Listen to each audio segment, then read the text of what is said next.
Nonaki mi aluthui tok bang rupali bosumotari ben dhormendru khalari luthui kangpu.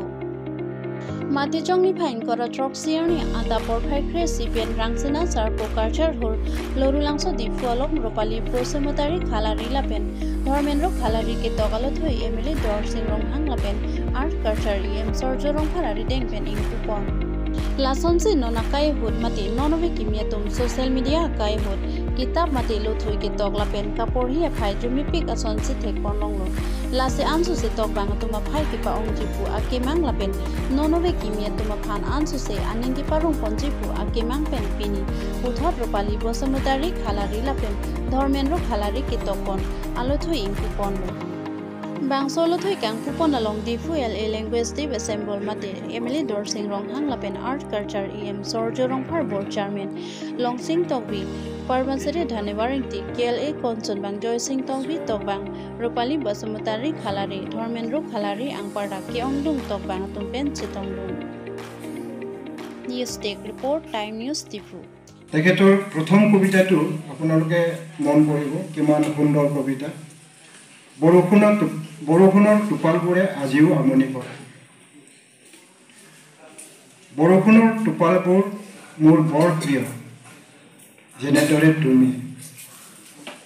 কিয় যেন বৰষুণ জাক আহিলে মই আকৌ তোমাৰ প্ৰেমত জি উঠিম আপোনালোকে চিন্তা কৰক কথাটো কিমান আন্তৰিকতা আছে কিমান আত্মোৎসৰ্গ আছে ডেডিকেশ্যন বুলি কয় ইংৰাজী তোমাৰ বাৰু মনত পৰেনে আজি 23 বছৰ আগৰ কথা প্ৰথম প্ৰেমৰ প্ৰস্তাৱৰ ঠিকনা পাওঁতে এজাক কিনিয়া বৰষুণ আহিছিল টোপাল টোপাল বৰ্ষাসিক্ত চিঠিখনে বুকুৰ মাজত অচিন জোৱাৰেৰে ভিজাই দিছে বহুমাহ বছৰৰ পাছত দুয়ো প্ৰথম সাক্ষাৎ হোৱাৰ ক্ষণত এজাক বৰষুণত আকৌ তিতিলো দুয়ো মোৰ কিবা এটা হোৱাৰ ভয়ত ছাতি এখন কিনিছিল দুই এখন ছাতিৰেই বাট বুলিলো সেই দিন ধৰি ৰদে বৰষুণে আমাৰ এখনেই ছাতি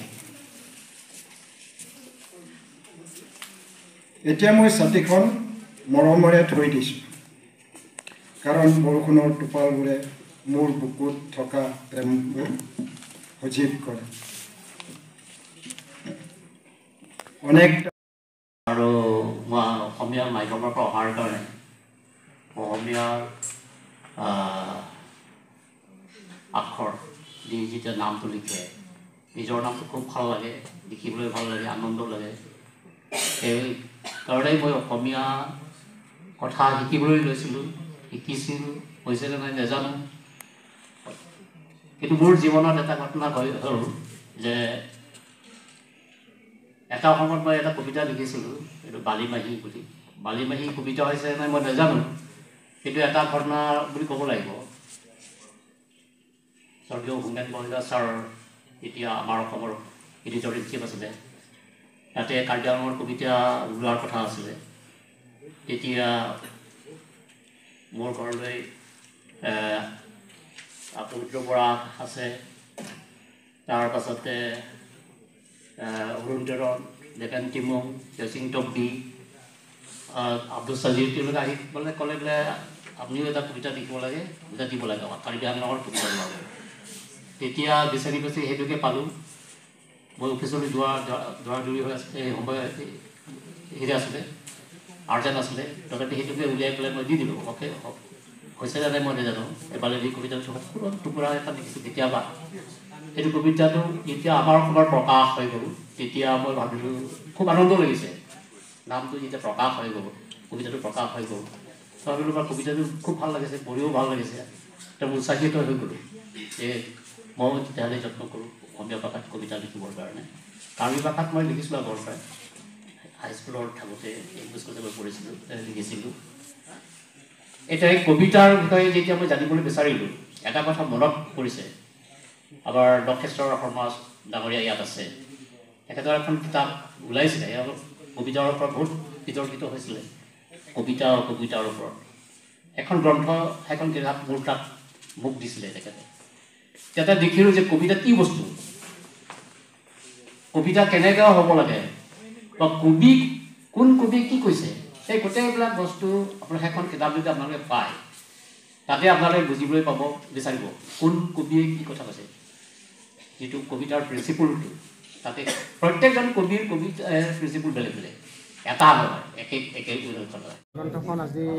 এই অনুষ্ঠানত দিশত উন্মোচন হ'ল আৰু এই মহৎ লোকৰ অমৃতবাণী গ্ৰন্থখন উন্মোচন হোৱাৰ লগতে মোৰ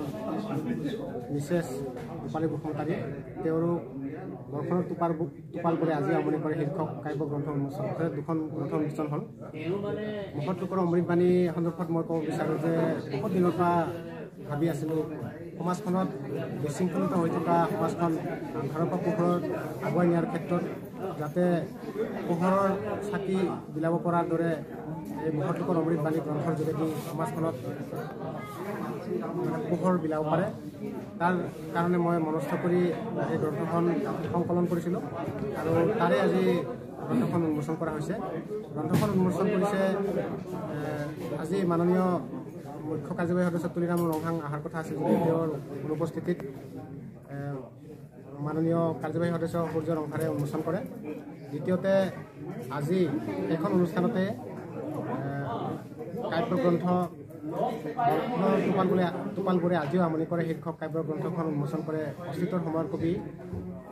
লক্ষেশ্বৰ শৰ্মা ছাৰে